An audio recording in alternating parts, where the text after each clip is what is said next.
Hello everyone, good morning. આજે આપણે એક નવા અને જોરદાર ચેપ્ટરમાં એન્ટર થઈ રહ્યા છીએ. નામ છે તેનું વિકલિતના ઉપયોગો, ચેપ્ટર નંબર 6. જે આખા મેથેમેટિક્સનું એટલે કે આપણા કોર્સનું સૌથી સારું અને ધ્યાન રાખવું પડે એવું, વધારે રિવિઝન કરવું પડે એવું, વધારે રિવિઝન કરવા છતાં કદાચ પૂરા માર્ક ના આવે એવું આ ચેપ્ટર છે. એટલે એને બિલકુલ નજરઅંદાજ કરી શકાય નહીં. કુલ 7 ઉપયોગો આપણા કોર્સમાં છે વિકલિતના. એમાંનો એક ઉપયોગ ગયા લેક્ચરમાં મેં તમને વાત કરી હતી એ પ્રમાણે વિકલનના ચેપ્ટરમાં એને મૂવ કરી દીધો છે.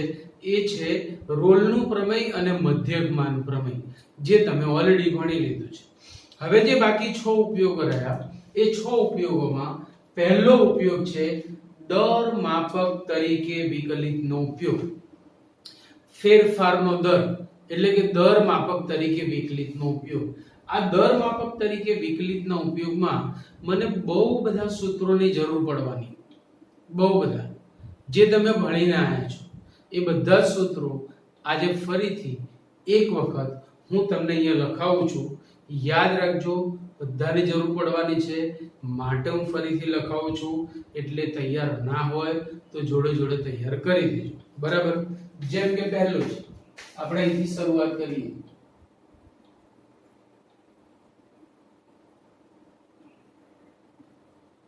ચોરસનું ક્ષેત્રફળ A is equal to L square, જ્યાં L એ ચોરસની લંબાઈ છે. હવે આ તમે ભણીને આવ્યા છો, છતાં પણ તમારે યાદ રાખવું જરૂરી છે કે ભાઈ ચોરસના ક્ષેત્રફળ અને તેની બાજુની લંબાઈ વચ્ચે સંબંધ ધરાવતો આ સૂત્ર છે. આપણા કોર્સમાં જે વસ્તુ છે એ બતાવું, જે દર માપક તરીકે, કે જો હું બાજુની લંબાઈમાં વધારો કે ઘટાડો કરીશ તો તેને અનુરૂપ ક્ષેત્રફળમાં ફેરફાર થશે. આમ સાપેક્ષ ફેરફાર થાય છે એટલે સાપેક્ષ રાશિનો અહીંયા અભ્યાસ થશે. એટલે સાપેક્ષ દર માપક પણ કહી શકાય. It is relative, right? So ચોરસનું ક્ષેત્રફળ A is equal to L square.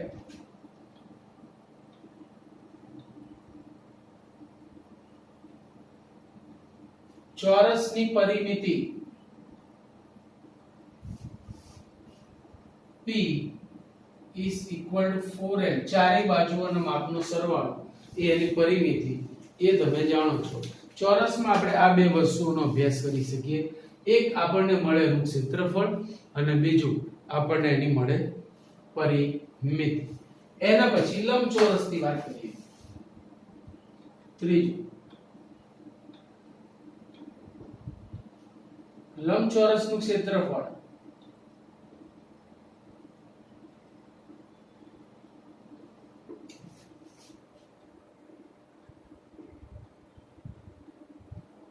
A is equal to લંબાઈ ગુણ્યા પહોળાઈ, જે L means length, B means breadth.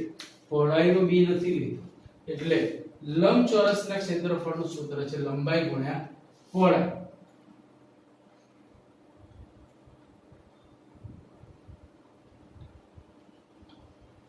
લંબચોરસની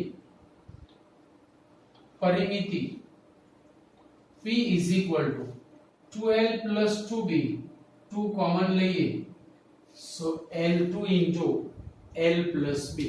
આ વસ્તુ તમે જાણો છો. ચોરસને પણ ઓળખો છો.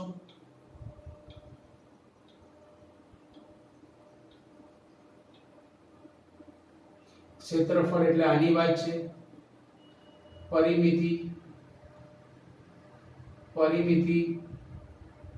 એટલે બાજુઓના માપનો સરવાળો છે, બધી બાજુઓના. એ જ વસ્તુ લંબચોરસમાં પણ લઈ શકાય કે લંબચોરસનું ક્ષેત્રફળ એટલે એના દ્વારા ઘેરાયેલો ભાગ. લંબચોરસની પરિમિતિ એટલે લંબાઈ વત્તા પહોળાઈ વત્તા લંબાઈ વત્તા પહોળાઈ, આ એની પરિમિતિ થઈ. આ પણ તમે જાણો છો. એના પછી આપણે આવીએ છીએ ત્રિકોણ.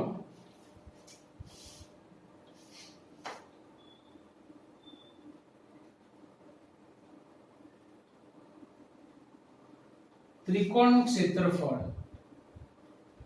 A બરાબર 1/2 પાયો ગુણ્યા વેધ. બેઝ ઇન્ટુ અલ્ટિટ્યુડ એવું કહેવાય, અથવા બેઝ ઇન્ટુ હાઇટ. ધારો કે અહીંથી મેં લંબ લીધો તો આ h થશે and this will be base. So base into height or altitude, that is called ત્રિકોણનું ક્ષેત્રફળ બરાબર 1/2 પાયો ગુણ્યા વેગ. બીજું એક સૂત્ર છે delta is equal to 1/2 BC sin A. આમ તો 11માના કોર્સમાં હતું પણ હમણાં આપણા કોર્સમાંથી કાઢી નાખ્યું છે. જો આ ત્રિકોણ ABC હોય તો ખૂણા A ની સામેની બાજુને સ્મોલ a, ખૂણા B ની સામેની બાજુને સ્મોલ b અને ખૂણા C ની સામેની બાજુને સ્મોલ c કહેવામાં આવે છે. અને આ ખૂણો A છે તો ક્ષેત્રફળ માટેનું સૂત્ર 1/2 BC sin A. જે બે બાજુનો એની વચ્ચેનો ખૂણો sin ને આપો તો આ પણ એનું ક્ષેત્રફળનું સૂત્ર છે. અને જો શિરોબિંદુઓના આયામ આપ્યા હોય તો 1/2 mod d, પણ એની આપણને અહીંયા જરૂર પડશે નહીં. આ બેનો આપણે ખાસ ઉપયોગ કરવાનો છે. એના પછી વર્તુળની વાત કરીએ. લંબચોરસ, ચોરસ, ત્રિકોણ, then વર્તુળ.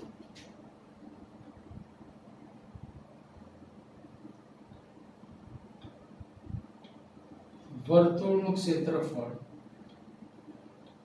પહેલા બધા r2 ના પરિમાણો લઈશું, પછી r3 ના. વર્તુળનું ક્ષેત્રફળ a is equal to pi r square. જે તમે જાણો છો કે વર્તુળ દ્વારા જે ઘેરાયેલો પ્રદેશ છે એને આપણે તેનું ક્ષેત્રફળ કહીએ છીએ. સો a is equal to pi r square. એના પછી આવશે વર્તુળનો પરિઘ.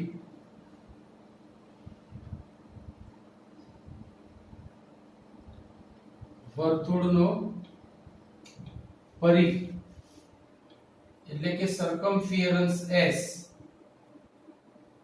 s પણ કહીશું આપણે એને, અથવા p પણ કહે છે બધા.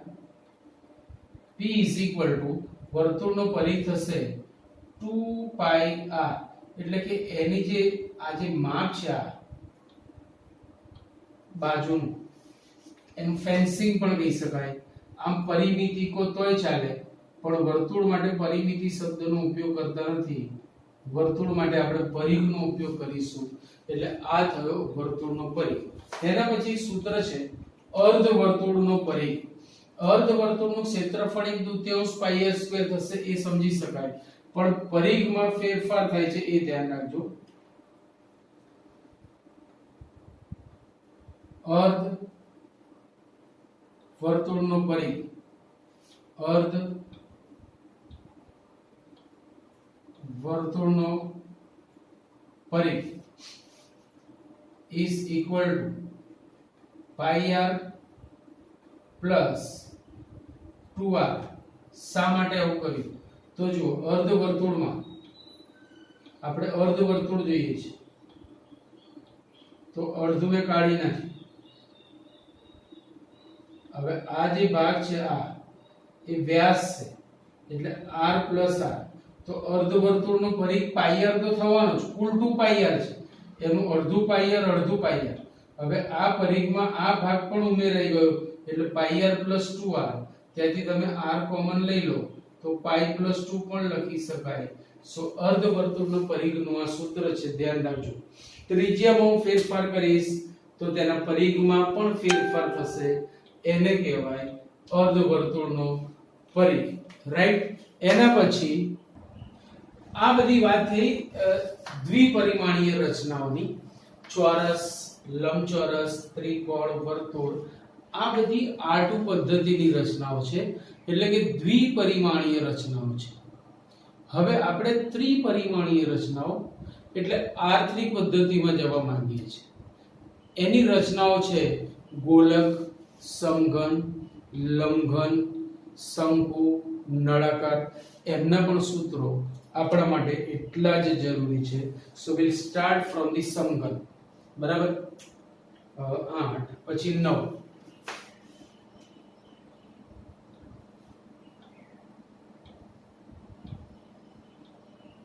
સમઘનનું ઘનફળ V is equal to L cube લંબાઈ ગુણ્યા લંબાઈ ગુણ્યા લંબાઈ V is equal to L cube સમઘનને 6 સપાટી હોય દરેક સપાટીની બાજુની લંબાઈ L હોય એટલે આ વાત થઈ સમઘનના ઘનફળની એના પછી આવશે સમઘનનું પૃષ્ઠફળ પૃષ્ઠફળ એટલે સપાટીનું ક્ષેત્રફળ તો એને તો 6 સપાટી છે દરેક સપાટી ચોરસ છે ચોરસના ક્ષેત્રફળનું સૂત્ર L² છે અને 6 સપાટી છે એટલે 6L² થશે બરાબર યાદ રાખજો સમઘનનું પૃષ્ઠફળ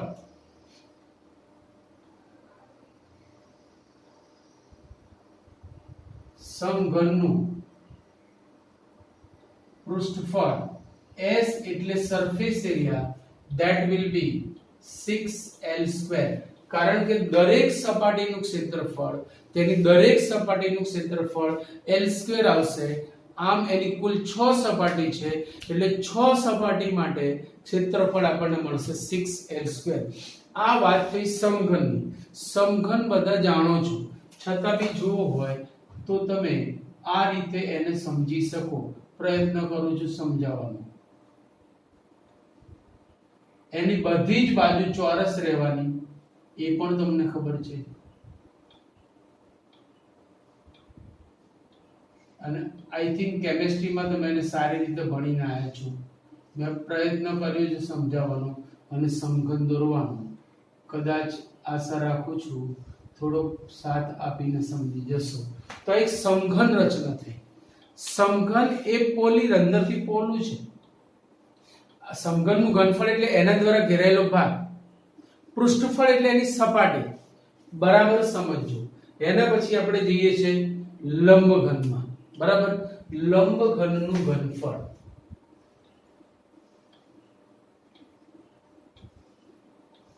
લંબઘનનું ઘનફળ V is equal to હવે લંબઘનની જે રચના છે તમે જાણો છો એની બધી સપાટી સરખી નથી ચાર સપાટી લંબચોરસ અને અન્ય બે સપાટી ચોરસ આવશે તો તેના ઘનફળનું સૂત્ર છે લંબાઈ ગુણ્યા પહોળાઈ ગુણ્યા ઊંચાઈ અને 12 લંબઘનનું પૃષ્ઠફળ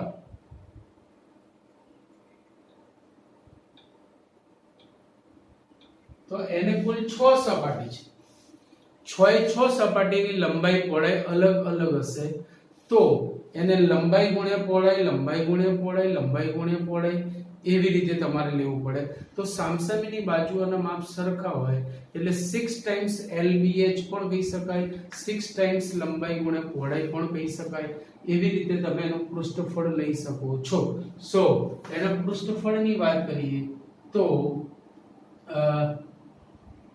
2 ટાઈમ્સ લંબાઈ ગુણ્યા પહોળાઈ પ્લસ 2 ટાઈમ્સ લંબાઈ ગુણ્યા ઊંચાઈ પ્લસ 2 ટાઈમ્સ પહોળાઈ ગુણ્યા ઊંચાઈ આવી એની 6 સપાટી હશે કારણ કે સામસામેની સપાટી સરખી હોય બધી સપાટી સરખી ના હોય એટલે આપણે 6 ટાઈમ્સ લંબાઈ ગુણ્યા પહોળાઈ નહીં લખી શકીએ રાઈટ સો એને આપણે આ રીતે દર્શાવીશું તમે એને આમ પણ લખી શકો છો 2 times LB plus BH plus LH હવે જુઓ લંબઘન તમારે જોવું હોય તો તમે જોઈ શકો છો આમાં પણ હું પ્રયત્ન કરું છું તમે થોડો સાથ આપશો તો હું સમજાઈ શકીશ ને તમે સમજી શકશો साथ जरूरी છે साथी हाथ बटाना साथी साथ तुम देना समझने में આ આપણું લંબઘન છે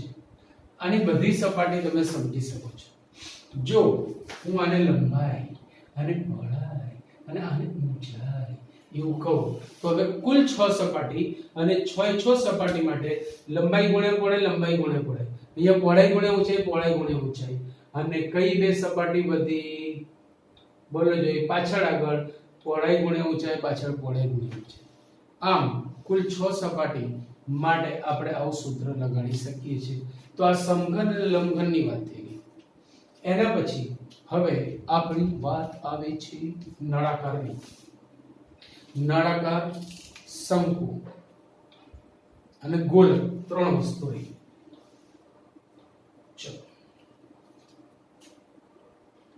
13મું સૂત્ર.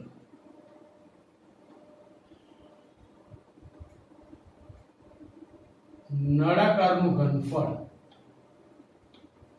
V is equal to નળાકારનું ઘનફળ થશે પાઈ r સ્ક્વેર h. નળાકાર એટલે નળી આકાર. તમે એને સમજવું હોય તો આ રીતે સમજી શકો. બહુ સિમ્પલ વસ્તુ છે, આસાનીથી સમજી શકાય અને તમે જાણો પણ છો. The English name is cylinder. આ છે આપણું નળાકાર. આ છે નીચેની સપાટી, આ છે એનું મોઢું અને એના દ્વારા જે ભાગ ઘેરાયેલો રહેશે એ ભાગ કહેવાય નળાકાર. તો એમાં જે આપણે વસ્તુ ભરી શકીએ છીએ એની વાત કરીએ તો જે વસ્તુ ભરાશે એના કદ એટલે કે તેના ઘનફળ વાળા ભાગમાં ભરાશે. નળાકારના ઘનફળનું સૂત્ર થયું. પછી નળાકારનું પૃષ્ઠફળ, નળાકારનું કુલ પૃષ્ઠફળ અને બંધ નળાકારનું કુલ પૃષ્ઠફળ. યાદ રાખજો 14મું સૂત્ર. નળાકારનું પૃષ્ઠફળ S is equal to 2 pi RH. હવે એકોર્ડિંગ ટુ બુક આપણે જોવા જઈએ તો નીચેનું તળિયું એમાં ઉમેરેલું છે. તળિયાનો જે ભાગ છે એ વર્તુળાકાર હશે. વર્તુળાકાર હશે એટલે એને આપણે પાઈ r સ્ક્વેર કહી શકીએ. પાઈ r સ્ક્વેર. આ થયું નળાકારનું પૃષ્ઠફળ. હવે નળાકારનું કુલ પૃષ્ઠફળ અથવા એને બંધ નળાકારનું કુલ પૃષ્ઠફળ એવું પણ કહી શકાય. નળાકારનું કુલ પૃષ્ઠફળ અથવા બંધ નળાકારનું કુલ પૃષ્ઠફળ. તો એના માટેનું સૂત્ર આવું બનશે. નળાકારનું કુલ પૃષ્ઠફળ અથવા બંધ નળાકારનું કુલ પૃષ્ઠફળ, જેમાં તળિયાનો અને ટોપ એટલે કે સૌથી ઉપરનો જે ભાગ છે એટલે કે જ્યાં આપણે નળાકારનું ઢાંકણ હોય એને પણ ઉમેરવામાં આવે. એટલે આ પાઈ r સ્ક્વેર અને આ પાઈ r સ્ક્વેર એટલે એનું સૂત્ર થશે જો વક્ર સપાટીનું 2 પાઈ RH પ્લસ પાઈ નું વત્તા એટલે 2 પાઈ r સ્ક્વેર. એને તમે 2 પાઈ r કોમન લઈ શકો તો કૌંસમાં બચશે h પ્લસ r. હજી એક આમાં સૂત્ર બનશે. નળાકારની વક્ર સપાટીનું ક્ષેત્રફળ જેમાં તળિયું અને ટોપ ના આવે, જે ઉપરનો ભાગ છે મથાળાનો એ પણ ના આવે અને તળિયું પણ નહીં આવે, એને આપણે વક્ર સપાટીનું પૃષ્ઠફળ અથવા ક્ષેત્રફળ કહીશું. નળાકારની વક્ર સપાટીનું પૃષ્ઠફળ S is equal to only 2 pi RH. એને કેવી રીતે ઓળખવું? એને આ રીતે ઓળખવું. ધારો કે આ આપણો જૂનો જાણીતો અને લોક લાડીલો નળાકાર છે. તો આ જે સપાટી છે અહીંયા નળાકાર, એમાં તળિયું અને ટોપ એ બે વસ્તુ લેવાની નથી. તો આને કહીશું નળાકારની વક્ર સપાટીનું ક્ષેત્રફળ એટલે કે વક્ર સપાટીનું પૃષ્ઠફળ. પૃષ્ઠફળ એ વક્ર સપાટી માટે, વક્ર સપાટીના ક્ષેત્રફળ માટે વપરાતો શબ્દ છે. પૃષ્ઠફળ એટલે સપાટીના ક્ષેત્રફળ માટે વપરાતો શબ્દ છે. વક્ર સપાટીના ક્ષેત્રફળ માટે વપરાતો શબ્દ છે. બરાબર યાદ રાખજો. તો નળાકારની તમામ વાત અહીંયા પૂરી થઈ. નળાકારનું ઘનફળ, નળાકારનું કુલ પૃષ્ઠફળ, બંધ નળાકારનું પૃષ્ઠફળ, નળાકારની માત્ર વક્ર સપાટીનું પૃષ્ઠફળ એટલે કે ક્ષેત્રફળ. એના પછી આપણે વાત કરીએ છીએ ગોલક અને ત્યાર પછી આવશે શંકુ.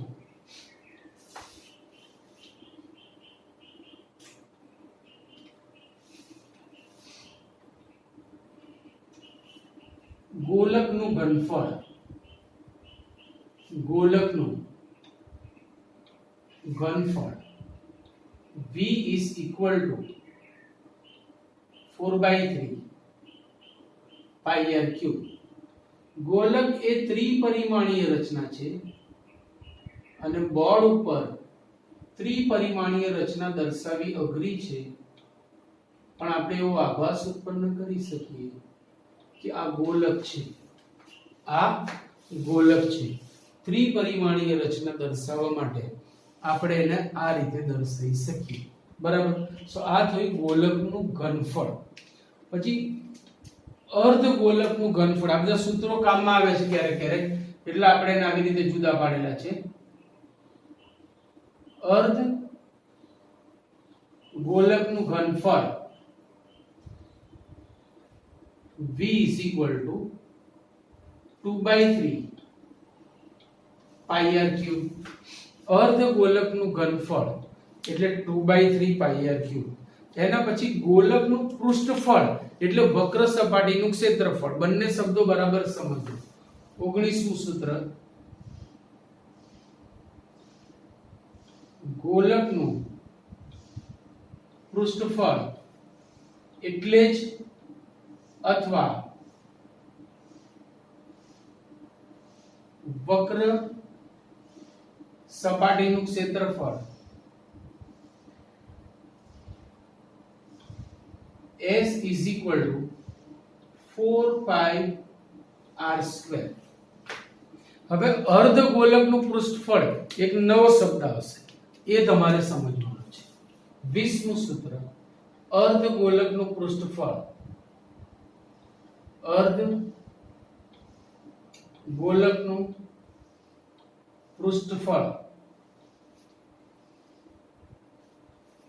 અર્ધગોલકમાં શું હશે?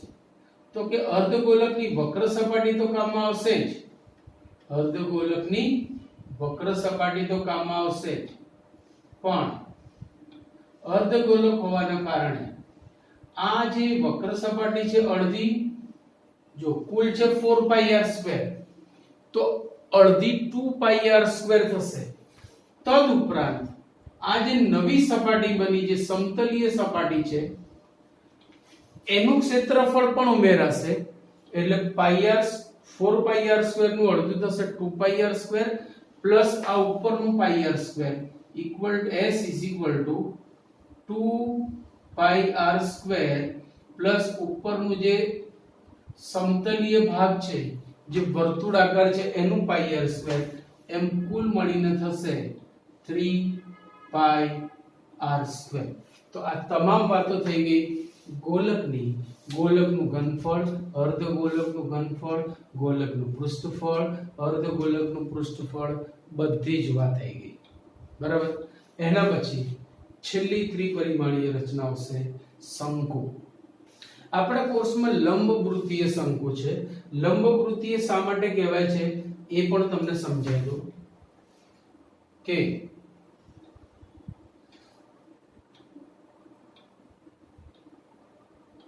લંબવૃત્તીય શંકુ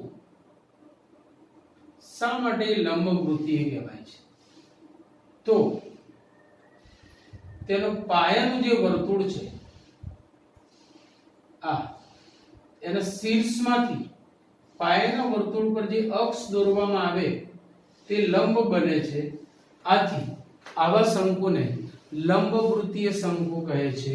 જો તમારું શંકુ આવું હોય, એટલે કે જોકરની ટોપી જેવું હોય, જે તમે પહેરતા હોવ છો, તો એ લંબવૃત્તીય શંકુ નથી બનતું. યાદ રાખજો, જોકરની ટોપી જેવું જે શંકુ છે, જે તમે પહેરતા હોવ છો, ટોપી કોની છે? જોકરની. પહેરે છો તમે, એટલે સમજી જાઓ. સો આને આપણે લંબવૃત્તીય શંકુ કહેતા નથી, કારણ કે અક્ષમાંથી જે આધારના વર્તુળ પર અક્ષ દોરવામાં આવે છે, એ આધારના વર્તુળને લંબ નથી, એટલે આને આપણે લંબવૃત્તીય શંકુ નહીં કહીએ, પણ આને કહીશું. આ આપણા કોર્સમાં છે. એટલે હવે હું શંકુ શબ્દ લગાડું કે લંબવૃત્તીય શંકુ, તમારે આ જ સમજવાનું. આપણે શંકુ શબ્દ વાપરીએ के लंबवृत्तीय शंकु शब्द वापरिए बात वही रहेगी। बराबर। चलो तो एना आधारे 21मुं सूत्र,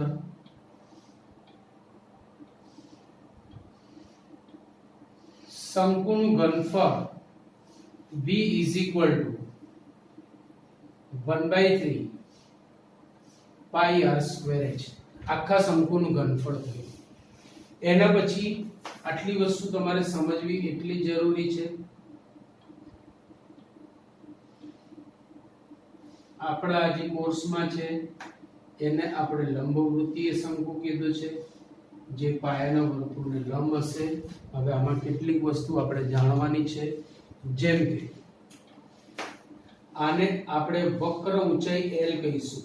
This is known as તિર્યક ઊંચાઈ अथवा वक्र ऊंचाई, એને આપણે L કહીશું। બરાબર છે। આ છે પાયાના વર્તુળની ત્રિજ્યા, જેને આપણે R કહીશું। આ છે પાયાના વર્તુળની ત્રિજ્યા, જેને આપણે R કહીશું। આ જે અક્ષની લંબાઈ છે એને આપણે શંકુની ઊંચાઈ કહીશું। એને આપણે શંકુની ઊંચાઈ કહીશું। અને આ જે ખૂણો બને છે થીટા, એને અર્ધ શીર્ષ કોણ કહીશું।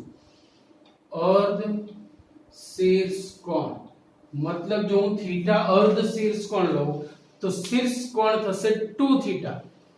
अर्ध शीर्ष कोण थीटा હોય तो शीर्ष कोण 2 थीटा થશે। L એટલે વક્ર ઊંચાઈ અથવા તિર્યક ઊંચાઈ, h એટલે ઊંચાઈ, r એટલે પાયાના એટલે કે આધારના વર્તુળની ત્રિજ્યા। બરાબર આટલી વસ્તુ યાદ રાખજો। આને આપણે કહીશું ઊંચાઈ, ऊंचाई, आने આપણે કહીશું તિર્યક ઊંચાઈ, તિર્યક અથવા ત્રાસી અથવા વક્ર ઊંચાઈ, આને પાયાના વર્તુળની ત્રિજ્યા, પાયાના વર્તુળની ત્રિજ્યા। અને થીટા is known as અર્ધ શીર્ષ કોણ। So શંકુનું ઘનફળ V is equal to 1/3 pi r square h। હવે શંકુની વક્ર સપાટીનું ક્ષેત્રફળ, તો અહીંયાથી એક સૂત્ર બનશે, તમે જુઓ કે LRH થી એક કાટકોણ ત્રિકોણ બને છે। LRH થી એક કાટકોણ ત્રિકોણ બને છે, એમાં આ સૂત્ર બનશે L² is equal to R² plus H²। L એટલે વક્ર ઊંચાઈ, R એટલે પાયાના વર્તુળની ત્રિજ્યા, H એટલે શંકુની ઊંચાઈ। જો હું બે બાજુએ વર્ગમૂળ લઈશ then it will be L is equal to under root R² plus H²। જો આ ત્રણમાંથી કોઈ એક રાશિનો લોપ કરવો હોય તો આપણે આ સૂત્રથી તે કરી શકીએ છીએ। જેમ કે L નો લોપ કરવો હોય તો એની જગ્યાએ લખીશ under root R² plus H²। જો મારે H નો લોપ કરવો છે તો આપણે under root L² minus R²। જો R નો લોપ કરવો છે તો root L² minus H² લખીશું। તો આ ત્રણમાંથી એકને એલિમિનેટ કરવા માટે, એકને દૂર કરવા માટેનો આ રસ્તો છે। અને આપણા આ સ્વાધ્યાયમાં જે દર માપક તરીકે વિકલિતનો ઉપયોગ છે એ સ્વાધ્યાયમાં ઘણી વખત રાશિને દૂર કરવી પડશે। બરાબર છે। તો આ જોયું શંકુનું ઘનફળ, એના પછી શંકુની વક્ર સપાટીનું ક્ષેત્રફળ।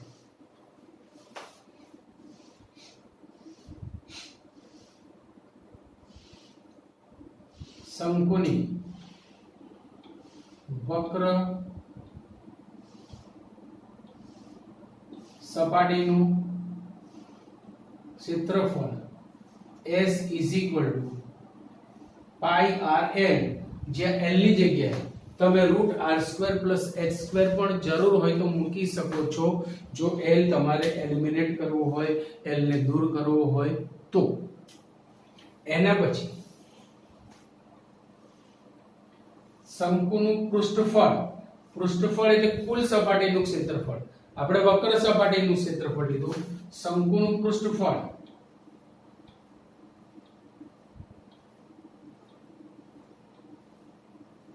S is equal to વક્ર સપાટીનું ક્ષેત્રફળ તો કરું જ, પ્લસ પાયાના વર્તુળનું ક્ષેત્રફળ એટલે પાઈ r²।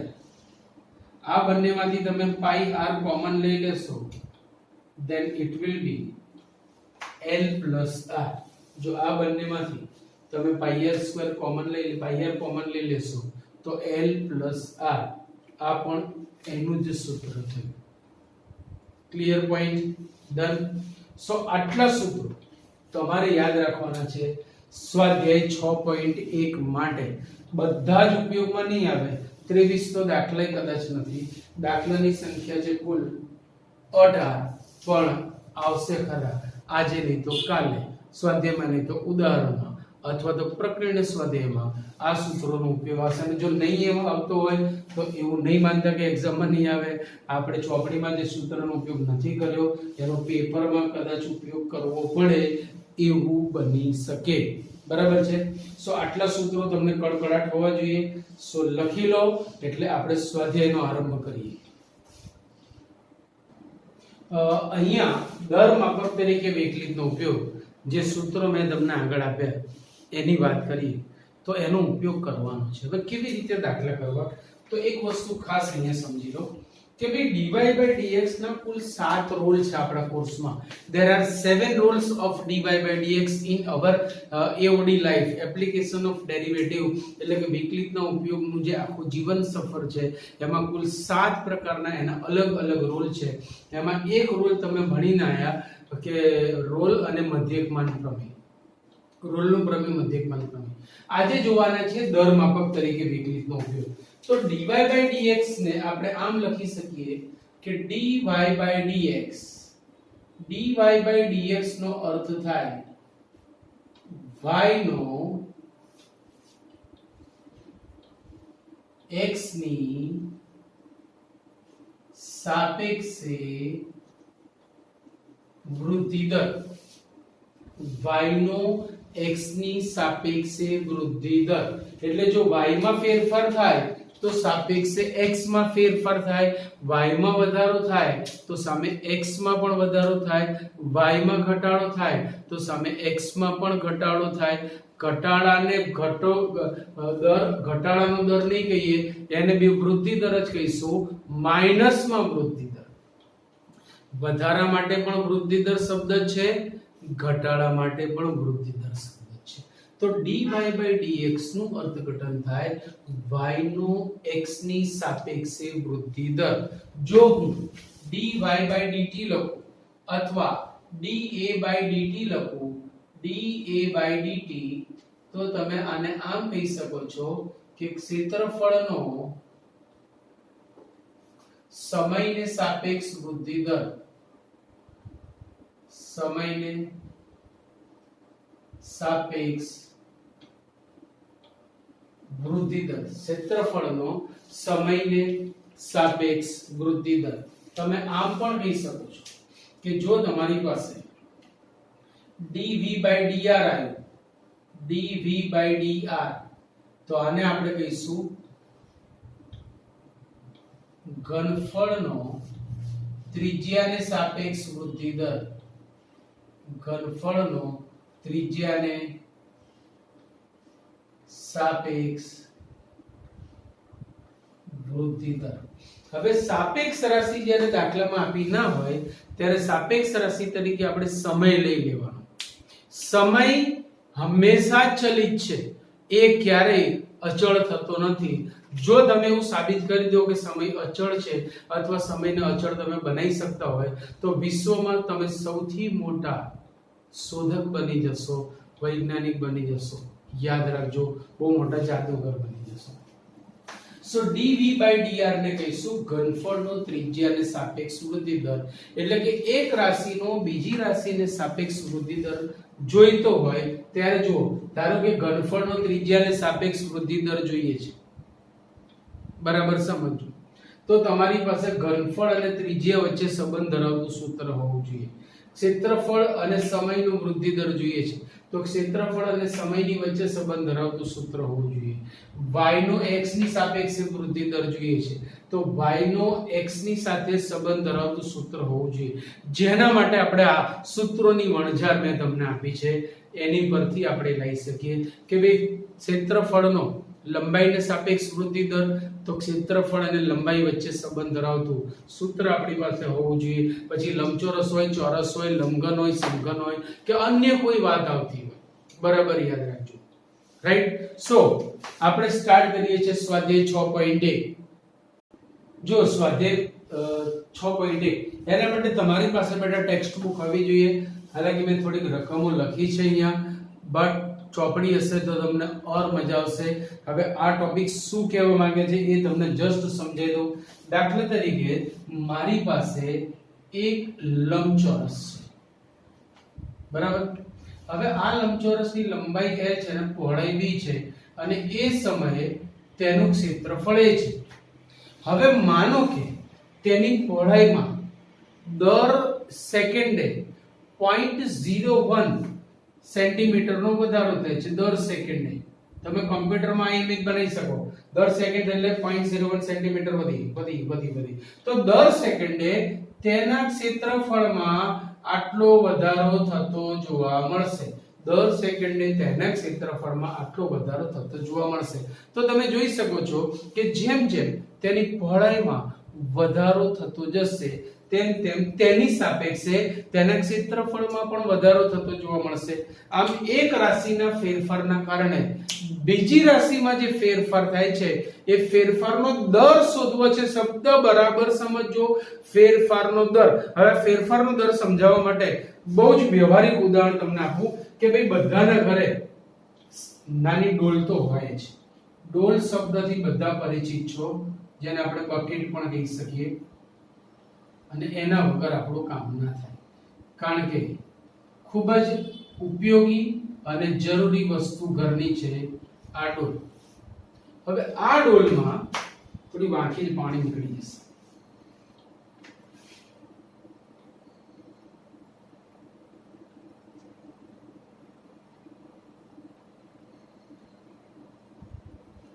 આપણે સામાન્ય રીતે પાણી ભરતા હોઈએ છીએ, પાણી ભરતા હોય છે. હવે તમે જુઓ કે ડોલનો જે આકાર છે એ એક્ઝેક્ટ નળાકાર નથી ને શંકુએ નથી, પણ સાંકવિક નળાકાર છે, શંકુ આકારનો નળાકાર છે. હવે તમે આમાં પાણી ભરવા માટે જ્યારે અહીંયા નળ ચાલુ કરો, ચકલી,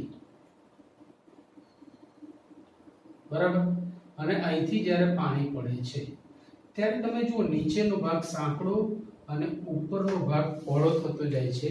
એટલે આ ડોલમાં નીચેના ભાગનું જે કદ છે એ ઓછું છે, ઉપર જતા એનું ક્રમશઃ કદ વધતું જાય છે.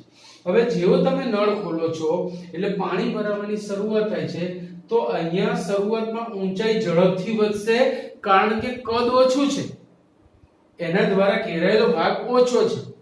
હવે જેમ જેમ પાણી ભરાતું જાય છે એમ એમ કદ વધતું જાય છે. કદ વધતું જાય છે એટલે નળમાંથી તો અચળ દરથી પાણી પડે છે. હવે નળમાંથી અચળ દરથી પાણી પડે છે તો આ નાનો ભાગ હતો એટલે ઝડપથી ભરાતો હતો. હવે જેમ જેમ પાણી ઉપર આવશે તેમ તેમ તેની સપાટી ઉપર આવવાનો દર ઘટતો જશે. હવે આ ભાગ ઝડપથી નહીં ભરાય. જેટલી ઊંચાઈ અહીંયા ઝડપથી વધી એટલી ઊંચાઈ આ ઝડપથી નહીં વધે, એટલે અહીંયા ધીરે ધીરે વધતી જશે એટલા જ સમયમાં. તો તમે જુઓ કે ભાઈ જ્યારે ઊંચાઈ 5 સેન્ટીમીટર હતી ત્યારે ઊંચાઈ વધવાનો દર, 10 સેન્ટીમીટર થઈ ત્યારે ઊંચાઈ વધવાનો દર, 15 સેન્ટીમીટર થઈ ત્યારે ઊંચાઈ વધવાનો દર દરેક વખતે જુદો જુદો હશે, કારણ કે દરેક જગ્યાએ આ ડોલનું કદ એના દ્વારા ઘેરાયેલો ભાગ જુદો જુદો છે, વધતો જાય છે. તો અહીંયા ફેરફારનો દર તમે જો, પાણી એક સરખા દરથી પડે છે, એનો એ જ નળ, એની જ જગ્યાએ એનું જ પાણી, આપણે ડોલને હટાવતા નથી, બકેટને સહેજ પણ ખસેડતા નથી, પણ અહીંયાથી અહીંયા આવવા માટે એને જેટલો સમય લીધો એના કરતા અહીંયાથી અહીંયા આવવા માટે સમય વધારે લીધો, અહીંથી એનાથી વધારે, એટલે છેલ્લે ડોલ ભરાવા આવે ત્યારે આપણે કંટાળી જઈએ, જલ્દી ભરાતી નથી. કારણ શું? તો કે ઉપરના ભાગનું કદ વધારે છે, આપણને એમ કે હમણાં ભરાઈ જશે, પણ હમણાં ભરાતી નથી, થોડી વાર લાગે છે. જ્યારે નો ડોલ ભરવા ભરે તમે જોજો અડધી ભરાઈ જશે ઝડપથી, એટલે તમને એમ કે હમણાં જ ભરાઈ જાય છે, અને પછી ધીરે ધીરે તમારે થોડું વેઇટ કરવું પડે છે. Reason is only this. તો જે ઊંચાઈ વધવાનો દર છે એ કદના કારણે ધીમો થતો જાય છે. એટલે દરેક ક્ષણે તેની ઊંચાઈ અલગ અલગ દરથી વધે છે. એટલે આપણે પ્રશ્નો સમજો કે જ્યારે ત્રિજ્યા આટલી હોય ત્યારે ફેરફારનો દર, જ્યારે ઊંચાઈ આટલી હોય ત્યારે ઊંચાઈ વધવાનો દર, જ્યારે ઊંચાઈ આટલી હોય ત્યારે દરેક ક્ષણે એના ફેરફારનો દર બદલાશે. That is the main part of this topic. આ ટોપિકનો આ જ મુખ્ય ભાગ છે, એ જ આપણે સમજવાનો છે કે અહીંયા ઊંચાઈ ઝડપથી વધશે, પછી ઊંચાઈ ધીરે ધીરે ઓછા ઝડપથી વધતી જશે. જેટલી ઝડપથી અહીં વધી એટલે એની વધે, એટલી એની વધે, એટલે એમ સમય વધારે લેતો જશે. સો આને જ આપણા ટોપિકનો ફેરફારનો દર કીધું છે. દર માપક તરીકે વિકલિતનો ઉપયોગ રેટ ઓફ ચેન્જ, એક રાશિના ફેરફારના કારણે બીજી રાશિમાં થતા ફેરફારનો દર, ઊંચાઈના વધારાના કારણે તેના કદમાં વધવાનો દર, કદના વધારાના કારણે તેની ઊંચાઈમાં વધારાનો દર. તો આ દાખલા બહુ સહેલા છે, ફોર્મેટ સમજી ગયા તો સાવ રમકડા જેવા દાખલા છે. લગભગ 4 5 સ્ટેપના દાખલા છે. બચ્ચું main concept should be clear.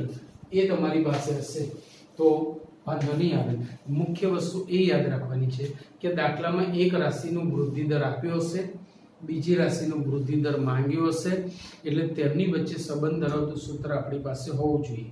કેટલીક વખત અંદર ના હોય એવી રાશિ વચ્ચે પણ વૃદ્ધિ દર માંગે તો આપેલી રાશિમાંથી ના હોય એ રાશિને એન્ટર કરવાની, જરૂર ના હોય એને દૂર કરવાની, અને પછી આપણે વૃદ્ધિ દર શોધી શકીએ. તો જુઓ પહેલો દાખલો. જ્યારે ત્રિજ્યા 3 સેન્ટીમીટર અને 4 સેન્ટીમીટર હોય, બે અલગ અલગ દાખલા છે, ત્યારે વર્તુળના ક્ષેત્રફળમાં તેની ત્રિજ્યાને સાપેક્ષ વૃદ્ધિ દર મેળવો. ત્રિજ્યાને સાપેક્ષ વૃદ્ધિ દર. તો જુઓ, આ ધારો કે r ત્રિજ્યાવાળા વર્તુળમાં, ધારો કે r ત્રિજ્યા વાળા વર્તુળનું ક્ષેત્રફળ એ છે. હવે અહીંયા ત્રિજ્યાને સાપેક્ષ વૃદ્ધિ દર જોઈએ છે, એટલે સમય આવશે નહીં. જ્યારે સાપેક્ષ રાશિ નથી આપી ત્યારે જ આપણે સમયને એન્ટર કરવાનું છે. માટે જો ત્રિજ્યાને સાપેક્ષ વૃદ્ધિ દર એટલે dA/dr જોઈએ છે. dA/dr એટલે ક્ષેત્રફળનો ત્રિજ્યાને સાપેક્ષ વૃદ્ધિ દર. dA/dr લાવવા માટે a અને r વચ્ચે સંબંધ ધરાવતું સૂત્ર આપણી પાસે હોવું જોઈએ. ભાઈ આપણું જે રચના છે એ વર્તુળ છે, વર્તુળના ક્ષેત્રફળનું સૂત્ર a = πr². હવે r ની સાપેક્ષે વિકલન કરતા, કારણ કે dA/dr લાવું છે, હવે r ની સાપેક્ષે વિકલન કરતા dA/dr πr² નું π અચળ છે અને r² નું 2r, સો 2πr. હવે બે જુદા જુદા પ્રશ્નો પૂછ્યા છે કે જ્યારે 3 સેન્ટીમીટર ત્રિજ્યા હોય ત્યારે અને જ્યારે 4 સેન્ટીમીટર હોય ત્યારે. તો પહેલો જવાબ જુઓ, dA/dr when r is equal to 3 centimeter equal to 2π into 3 is equal to 6π centimetre square પ્રતિ સેન્ટીમીટર, એટલે સેન્ટીમીટર ક્ષેત્રફળ એટલે સેન્ટીમીટર સ્ક્વેર, નીચે ત્રિજ્યા છે એટલે પ્રતિ સેન્ટીમીટર, સો સેન્ટીમીટર સ્ક્વેર પ્રતિ સેન્ટીમીટર એટલે સેન્ટીમીટર. બી નો જવાબ લઈએ, dA/dr when r is equal to 4 centimeter is equal to 2π into 4 equal to 8π centimetre. તો પહેલો દાખલો આપણો પૂરો. મેં શું કીધું, 2 3 4 સ્ટેપની જે દાખલીઓ છે, રકમ મોટી લાગશે, તમે જોજો. એના પછીનો દાખલો, એક સમઘનનું કદ, એકલો ક લખાયો છે, એક સમઘનનું કદ 8 સેન્ટીમીટર ક્યુબ પ્રતિ સેકન્ડના દરથી વધે છે. સેન્ટીમીટર ક્યુબ પ્રતિ સેકન્ડના દરથી વધે છે. જ્યારે સમઘનની ધારની લંબાઈ 12 સેન્ટીમીટર હોય ત્યારે પૃષ્ઠફળ કેટલા ઝડપથી વધશે? હવે કદમાં ફેરફારનો દર આપ્યો છે, તો જુઓ તમારે આવું ધારી લેવાનું કેટલી વસ્તુ જોઈએ છે? કદ, ધારની લંબાઈ એટલે કે બાજુની લંબાઈ અને પૃષ્ઠફળ. તો આપણે એમ ધારીશું કે ધારો કે હવે અહીંયા સમયની સાપેક્ષે વાંચો પર સેકન્ડ. ધારો કે t સમયે સમઘનનું કદ v, તેની બાજુની લંબાઈ l તથા તેનું પૃષ્ઠફળ s છે. મારે જેટલી રાશિની જરૂર છે એટલી મેં અહીંયા ધારી કે કદ v, બાજુની લંબાઈ l અને પૃષ્ઠફળ s છે. કદના ફેરફારનો દર આપ્યો છે dv/dt. તમે એકમ પરથી સમજી શકશો કે સમઘનનું કદ 8 સેન્ટીમીટર ક્યુબ પર સેકન્ડ, 8 સેન્ટીમીટર ક્યુબ પર સેકન્ડ થી વધે છે 8 સેન્ટીમીટર ક્યુબ પર સેકન્ડ. જ્યારે સમઘનની ધારની લંબાઈ 12 સેન્ટીમીટર હોય ત્યારે પૃષ્ઠફળ કેટલા દરથી વધશે? તો ભાઈ સમઘનની ધારની લંબાઈ 12 સેન્ટીમીટર આપી છે. ચલો સમઘનની વાત છે, લંબઘનની નથી. સો v L3. હવે dv/dt આપેલું છે તો અહીંથી પહેલા dl/dt મળશે અને dl/dt પરથી પૃષ્ઠફળ મળશે. આ દાખલો ચેન બનાવે છે, સીધો જવાબ નથી આવતો. t ની સાપેક્ષે વિકલન કરતા, t ની સાપેક્ષે વિકલન કરતા dv/dt = 3l² dl/dt. હવે જ્યારે l બરાબર 12 છે ત્યારે dv/dt તો 8 છે. l બરાબર 12 સેન્ટીમીટર ત્યારે dv/dt ફિક્સ 8 આપી દીધો છે. 3 * 12²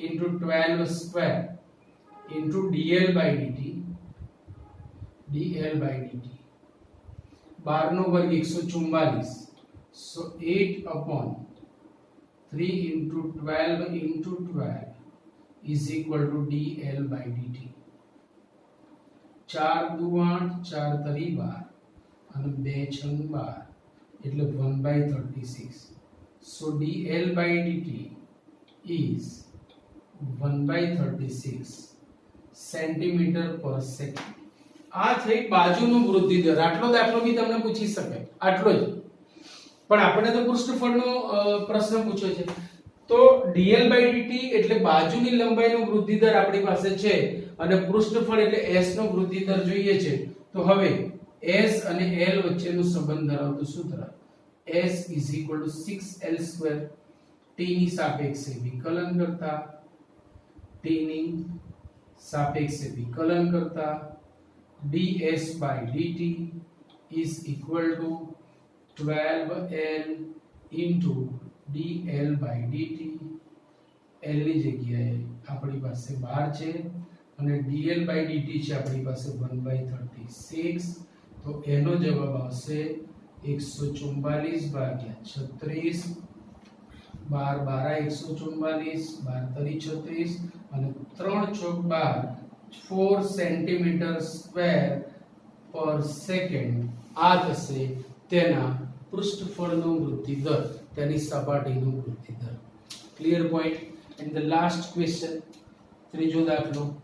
એક વર્તુળની ત્રિજ્યા 3 સેન્ટીમીટર પ્રતિ સેકન્ડના દરથી વધી રહી છે. ત્રિજ્યા વધે છે એટલે વર્તુળ મોટું થતું જશે. 3 આટલું વર્તુળ છે, હવે 3 સેન્ટીમીટરના દરથી પ્રતિ સેકન્ડ વધી રહી છે. સો આવી પરિસ્થિતિ થવાની, આવી ઇમેજ બનતી જવાની. તો એક વર્તુળની ત્રિજ્યા 3 સેન્ટીમીટર પ્રતિ સેકન્ડના દરથી એક ધારી રીતે વધે છે. Uniformly it is increasing. જ્યારે વર્તુળની ત્રિજ્યા 10 હોય ત્યારે તેના ક્ષેત્રફળમાં ફેરફારનો દર શોધો. પહેલા 3 વધશે તો ક્ષેત્રફળ વધારે વધશે, પછી બહુ મોટું થશે એટલે થોડું થોડું જ વધશે. તમે જોજો, વિચારો ધીરે ધીરે. તો ધારો કે t સમયે વર્તુળની ત્રિજ્યા r અને ક્ષેત્રફળ a છે. આ જ આપણું પહેલું વિધાન આવશે, યાદ રાખજો. ધારો કે t સમયે વર્તુળની ત્રિજ્યા r અને ક્ષેત્રફળ a છે. ટી સમયે વર્તુળની ત્રિજ્યા r અને ક્ષેત્રફળ a છે. ત્રિજ્યામાં વધારાનો દર આપ્યો છે dr/dt = 3 cm/s અને ક્ષેત્રફળમાં વધારાનો દર જોઈએ છે એટલે dA/dt જોઈએ છે. dr/dt આપેલું છે, સો r અને a વચ્ચે સંબંધ ધરાવતું સૂત્ર હોવું જોઈએ. હવે આકાર વર્તુળ છે, સો વર્તુળના ક્ષેત્રફળનું સૂત્ર છે a = πr². dr/dt દિયા हुआ है तो t ની સાપેક્ષે વિકલન કરતા t ની સાપેક્ષે વિકલન કરતા dA/dt =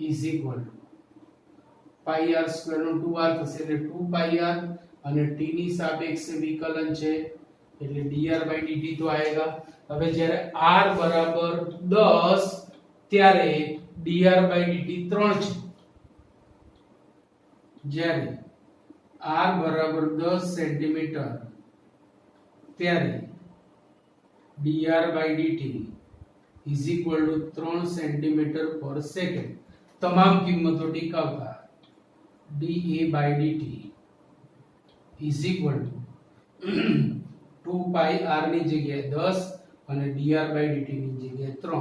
3 × 6 = 60 60π cm². ક્ષેત્રફળનો એકમ છે પર સેકન્ડ, જે તેના વર્તુળોના ક્ષેત્રફળમાં થતો વધારાનો દર છે. સો દાખલામાં કંઈ બહુ ખાસ દમ નથી જો તમારો કોન્સેપ્ટ ક્લિયર હોય, તમારી પાસે સૂત્ર હોય. બરાબર, તો આજે અહીંયા સુધી રાખીએ છીએ. વધુ દાખલા આપણે આવતી વખતે આગળ જઈશું. સ્વાધ્યાયના 18 દાખલા છે, એમાંથી છઠ્ઠા ભાગના એટલે 3 થઈ ગયા. રાઈટ. સો ફરી નવા લેક્ચરમાં આગળ જઈશું. ત્યાં સુધી બધાને C you, bye bye, Tata.